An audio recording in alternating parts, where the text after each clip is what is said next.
1, 2, 3.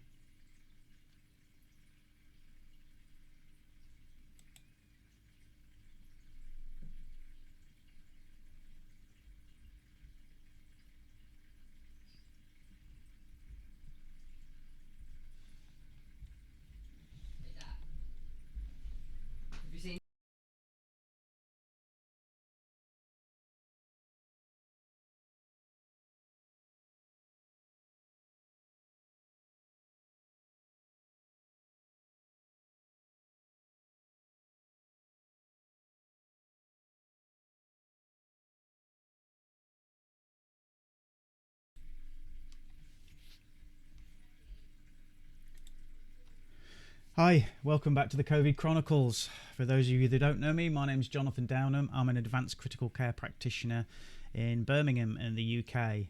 I just wanted to cover, the point of these is just to cover some of the issues that are coming up with the coronavirus, both for me professionally and for you lot professionally as well, if you're professionals watching this.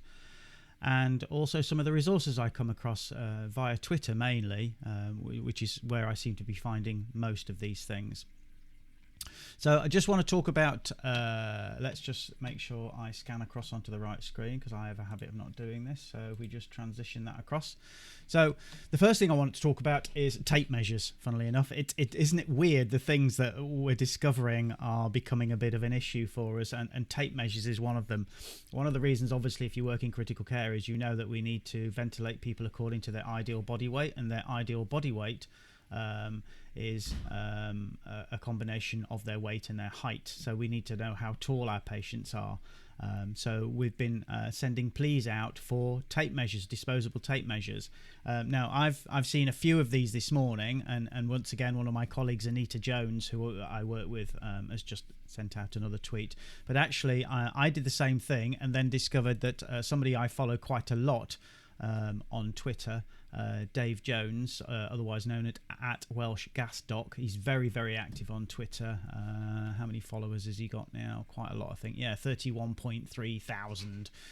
So he's very active. But he's basically done what I thought to do, but obviously got there before me, which is great. It's not a competition. He got to IKEA first, and IKEA are going to provide these tape measures. So if there's any of you out there that need these tape measures, if you're on Twitter, go to Dave, DM him with your NHS email account, and IKEA will arrange collection / delivery. So there you go. So there's Twitter working at its best. It has its worst moments. This is one of its best moments. So thanks, Dave Jones, Welsh Gas Doc, and thank you to IKEA as well. So that's something you could point out to your colleagues. The other thing that came across very briefly this morning for me was, where is it? Of course, now I can't find it. Yeah, hang on, let me find it. Sorry guys, let me find it, because this is boring just watching me scroll. Is this one, the modelling of current COVID patients and some of the outcomes from that modelling as well. So again, this was on Twitter, and this basically takes you to this page here, which is called Cambridge_COVID-19_ICU. And this is just a forecasting ultra early intensive care strain from COVID-19 in England. So basically they've taken some of the current cases, they're sticking them through modelling programs, and they're trying to anticipate what we've got ahead of us. And quite frankly, it's a bit scary.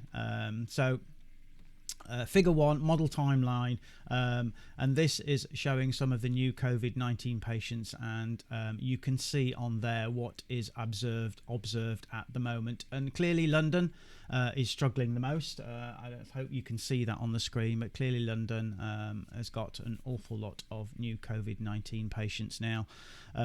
All the other regions are following. They're nowhere near where London is. But if you believe what you're told, then we are perhaps a couple of weeks behind London. So it's what the other regions are going to experience as well.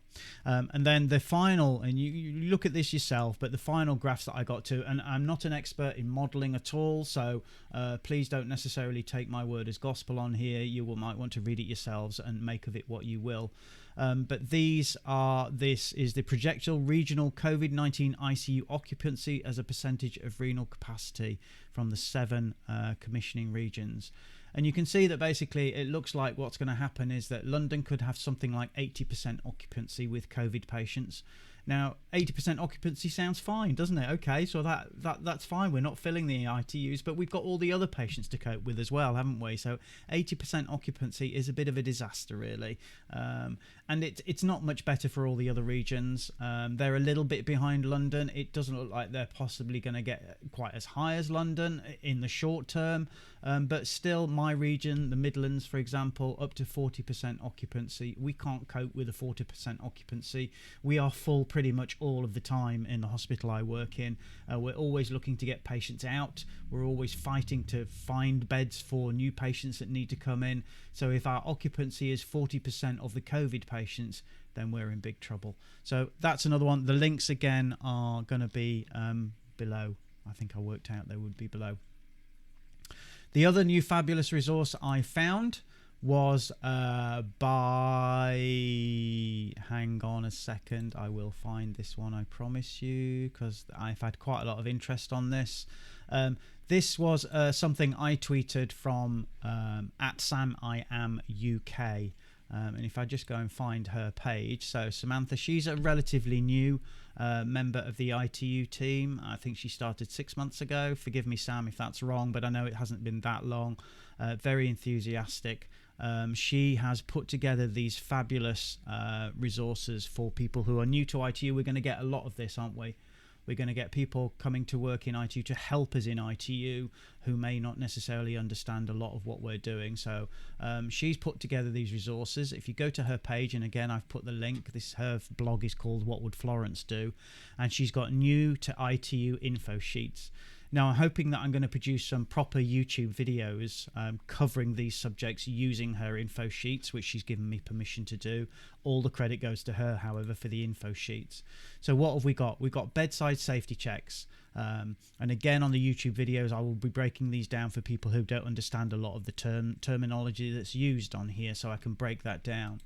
We've got arterial line and transducers. All our patients will have arterial lines, and it's an understanding of how they work, what they do, and what we use them for, and how to check for them. We've got arterial line sampling. We are constantly taking blood from our patients' arterial lines. So it's important that if you're going to come and help us, it might be something we can teach you how to do. We can teach you why we're doing it. We can teach you how to do it, and we can teach you how to do it well. So that's something. Bedside monitor, very important, that the staff working with us can understand some of the information that they're being presented with on the screen and help us to interpret some of that information as well. So bedside monitor again is there.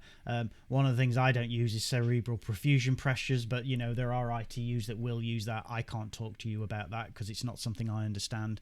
And that's something that's always really important, that if you don't understand something, you need to realize it and actually say, I don't understand. And then the final one is ventilation basics. And like she says, a very basic overview of invasive ventilation.